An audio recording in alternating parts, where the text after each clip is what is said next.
69년간 단 한 번도 적자를 낸 적 없던 거인이 무릎을 꿇었습니다. 바로 혼다입니다. 두 발로 걷는 로봇을 세계 최초로 만들어낸 기술의 제왕.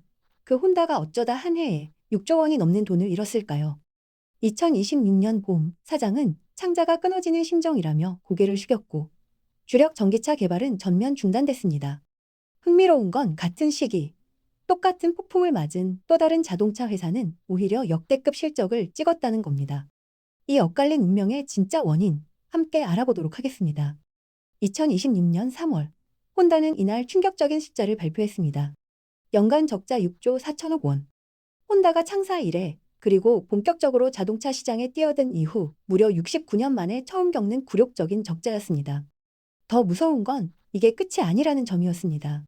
회사 내부에선 향후 손실이 23조 원까지 불어날 수 있다는 전망이 돌았습니다. 23조 원이면 우리나라 1년 교육 예산의 4분의 1에 해당하는 돈입니다. 미베 사장은 이날 또 하나의 폭탄을 터뜨렸습니다. 야심차게 준비해온 전기차 신차 개발을 전면 중단하겠다고 선언한 겁니다. 혼다는 불과 5년 전만 해도 2040년까지 파는 차 전부를 전기차와 수소차로 바꾸겠다고 호언장담했습니다. 전 세계 자동차 업계가 전기차로 달려가던 시절 혼다도 그 대열에 올라탔던 거죠. 그런데 이제 와서 그 약속을 스스로 접은 겁니다. 기자회견장을 나서는 미베 사장의 뒷모습은 쓸쓸했습니다. 한때 세계를 호령하던 기술의 제왕이 이렇게까지 무너질 줄은 아무도 예상하지 못했습니다.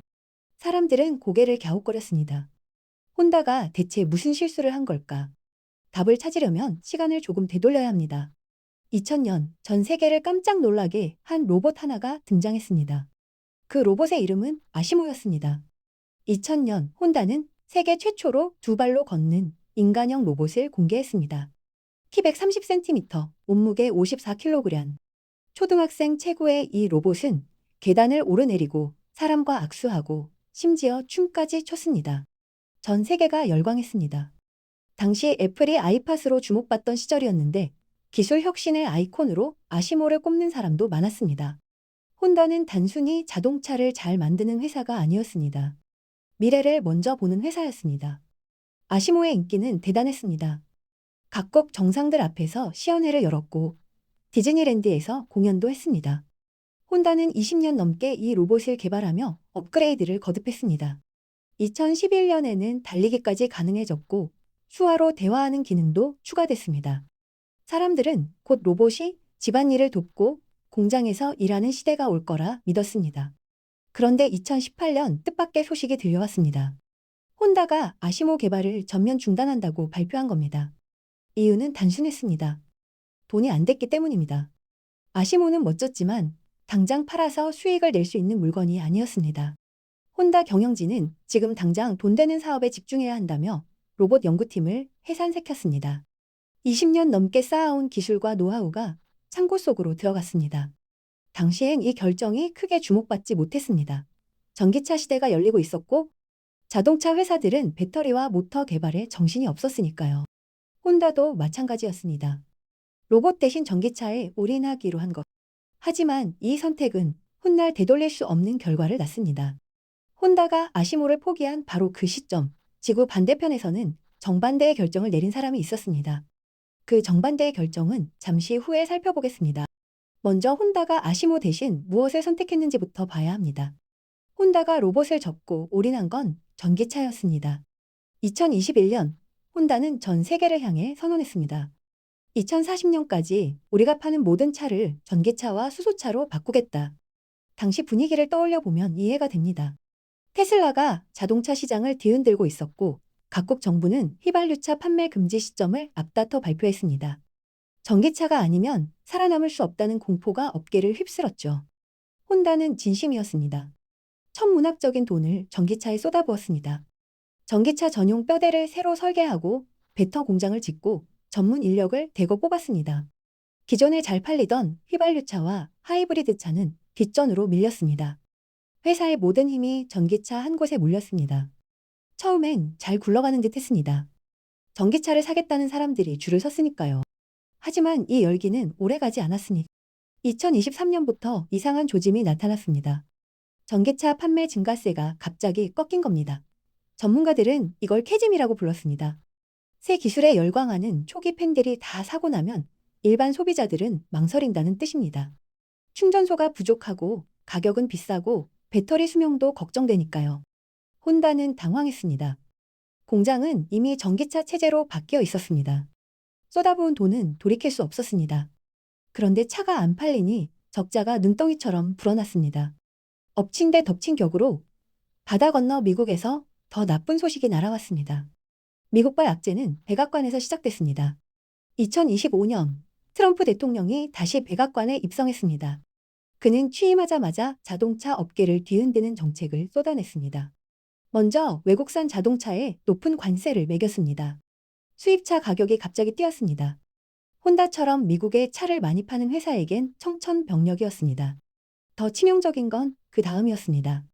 트럼프 행정부는 전기차 보조금을 대폭 줄이거나 없애버렸습니다. 이전 정부가 전기차 구매자에게 주던 보조금이 사라지자 소비자들은 계산기를 두드렸습니다. 비싼 전기차를 살 이유가 줄어든 겁니다. 전기차 수요는 더 빠르게 식어갔습니다. 혼다는 미국 시장에서 큰 돈을 벌어왔습니다. 어코드, 시빅 같은 차들이 미국에서 꾸준히 팔렸거든요. 그런데 관세 폭탄에 전기차 정책 후퇴까지 겹치니 혼다의 미국 사업은 직격탄을 맞았습니다. 설상가상으로 반대편에서도 거센 파도가 밀려왔습니다. 중국이었습니다. 중국 전기차 회사들은 무서운 속도로 성장하고 있었습니다. 그 중에서도 2025년 테슬라마저 꺾어버린 중국의 비아디라는 회사가 눈에 띄었습니다. 비아디는 혼다 전기차의 절반 가격에 비슷한 성능의 차를 내놓았습니다. 동남아시아, 유럽, 남미 시장에서 중국 전기차가 쏟아져 들어왔습니다. 혼다 입장에선 사방이 막힌 셈이었습니다. 미국에선 관세와 정책 변화로 발목이 잡혔고 다른 시장에선 중국의 저가 공세에 밀렸습니다. 전기차에 모든 걸 걸었는데 정작 전기차가 안 팔리는 상황.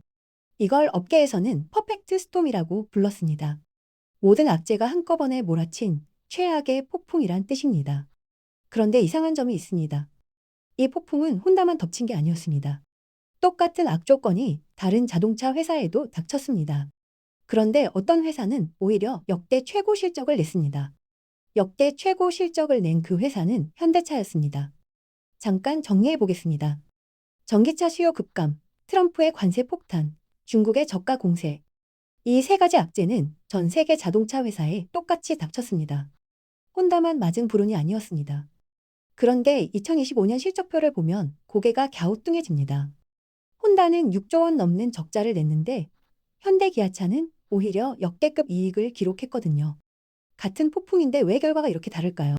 많은 전문가들이 이 질문을 던졌습니다. 답을 찾으려면 두 회사가 몇 년 전에 내린 선택을 비교해 봐야 합니다. 핵심 차이는 유연성이었습니다. 현대차는 전기차 시대를 준비하면서도 하이브리드 차를 포기하지 않았습니다. 하이브리드 차는 휘발유 엔진과 전기 모터를 함께 쓰는 차입니다. 전기차보다 충전 걱정이 적고 휘발유차보다 기름을 덜 먹죠. 전기차 수요가 주춤하자 소비자들은 하이브리드 차로 눈을 돌렸습니다. 현대차는 이 수요를 바로 받아낼 수 있었습니다. 반면 혼다는 기존 하이브리드가 잘 팔리고 있었음에도 미래는 오직 전기차뿐이라며 천문학적인 돈을 전기차 전용 공장과 플랫폼에 쏟아부었습니다. 돌아갈 다리를 스스로 불태운 겁니다. 시장이 다시 하이브리드를 찾았을 때 이미 매몰된 수십조 원의 전기차 투자금은 고스란히 혼다의 목을 조르는 족쇄가 되었습니다. 급하게 전략을 수정하려 해도 설비를 되돌리는 데는 엄청난 시간이 걸렸습니다. 그런데 현대차의 유연성은 그냥 생긴 게 아니었습니다. 뒤에는 남들이 비웃던 투자가 있었습니다. 2018년 혼다가 아시모를 창고에 집어넣을 때 지구 반대편에서는 전혀 다른 일이 벌어지고 있었습니다. 한 사람이 로봇 회사를 사들이기 위해 1조 원짜리 수표를 꺼내들었습니다. 그 사람은 정의선 현대차 회장이었습니다. 2020년 정의선 회장은 보스턴 다이내믹스라는 회사를 인수했습니다. 인수 가격은 약 1조 원. 보스턴 다이내믹스는 네 발로 뛰는 로봇 게스팍과 두 발로 공중제비를 도는 로봇 아틀라스로 유명한 회사였습니다. 유튜브에서 로봇이 춤추고 뛰어다니는 영상 한 번쯤 보신 적 있을 겁니다. 그게 바로 이 회사 로봇입니다. 당시 사람들 반응은 싸늘했습니다. 자동차 회사가 왜 로봇을 사느냐? 1조 원이나 들여서 뭘 하겠다는 거냐? 심지어 비싼 장난감 샀다는 조롱까지 나왔습니다. 구글과 소프트뱅크도 이 회사를 샀다가 수익이 안 난다며 팔아버린 전력이 있었거든요. 하지만 정의선 회장에게는 그림이 있었습니다. 그는 로봇을 장난감이 아니라 공장의 핵심 일꾼으로 봤습니다. 보스턴 다이내믹스의 로봇 기술을 자동차 생산 라인에 녹여 넣으면 사람이 하기 힘든 일을 로봇이 대신할 수 있었습니다. 품질 검사, 부품 운반, 위험한 용접 작업까지. 현대차는 싱가포르에 첨단 공장을 지었습니다. 이 공장에서는 로봇 개 스팟이 돌아다니며 생산 라인을 점검합니다. 카메라가 달린 스팟은 사람 눈으로 보기 어려운 곳까지 샅샅이 훑습니다. 문제가 생기면 바로 알림이 갑니다. 더 중요한 건 이 공장의 유연성이었습니다. 현대차는 100년 넘게 자동차 공장의 상징이었던 컨베이어 벨트를 아예 없애버렸습니다.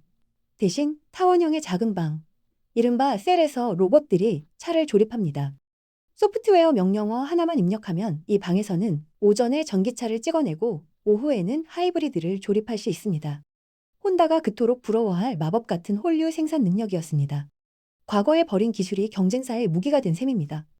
버린 기술의 대가는 십자로 돌아왔습니다. 2026년 봄, 혼다 앞에 놓인 청구서는 참혹했습니다. 당장의 적자가 6조 원이 넘었고 앞으로 손실이 23조 원까지 불어날 수 있다는 전망이 나왔습니다.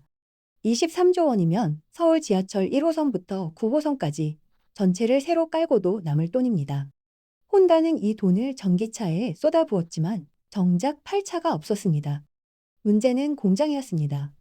혼다의 생산 라인은 전기차만 찍도록 굳어져 있었습니다. 시장이 하이브리드를 원하는데 라인을 바꾸려면 몇 년이 걸렸습니다. 설비를 뜯어 고치고 부품 공급망을 재정비하고 직원들을 재교육해야 했거든요. 그 사이 경쟁사들은 하이브리드를 팔아 돈을 벌었습니다. 반대로 현대차의 상황은 달랐습니다. 앞서 말씀드린 셀 방식이 도입된 스마트 공장은 날렵하게 움직였습니다. 전기차 주문이 줄면 그 다음 주부터 곧바로 하이브리드 생산량을 늘렸습니다. 소프트웨어 명령어 하나만 바꾸면 로봇들이 알아서 작업 순서를 조정했습니다. 사람이 일일이 기계를 재배치할 필요가 없었습니다. 이게 왜 중요할까요? 자동차 시장은 유행을 타기 때문입니다. 작년엔 전기차가 대세였다가 올해는 하이브리드가 뜨고 내년엔 또 다른 게 인기를 끌 수 있습니다. 이 변화를 빠르게 따라잡는 회사가 살아남습니다.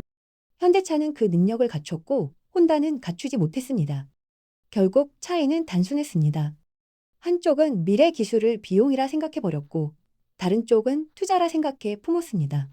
그 선택의 결과가 60년 무적자 신화의 종말과 역대급 호실적이라는 정반대 성적표로 나타난 겁니다. 정반대 성적표 뒤에는 결국 하나의 교훈이 있었습니다.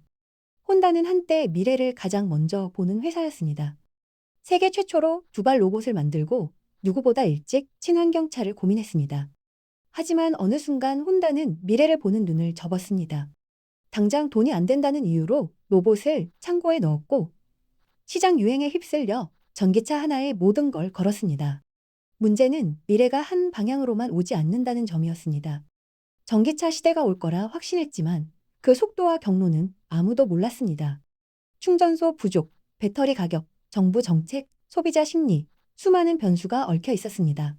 한 곳에만 베팅한 회사는 변수 하나만 틀어져도 휘청거릴 수밖에 없었습니다. 현대차가 혼다보다 똑똑해서 성공한 건 아닙니다. 다만 현대차는 가능성을 열어뒀습니다. 전기차도 준비하고 하이브리드도 놓지 않고 로봇까지 품었습니다. 비웃음 받던 1조 원짜리 투자가 결국 회사를 구한 유연성의 뿌리가 됐습니다. 미래의 비전을 포기한 기업의 끝은 뼈아픈 고백뿐이었습니다. 창자가 끊어지는 심정입니다. 혼다 사장의 그 한마디에는 69년 역사의 무게가 담겨 있었습니다. 급변하는 시대에 살아남는 비결은 간단합니다. 하나의 답에 올인하지 않는 것. 변화에 맞춰 빠르게 몸을 틀 수 있는 유연함을 갖추는 것.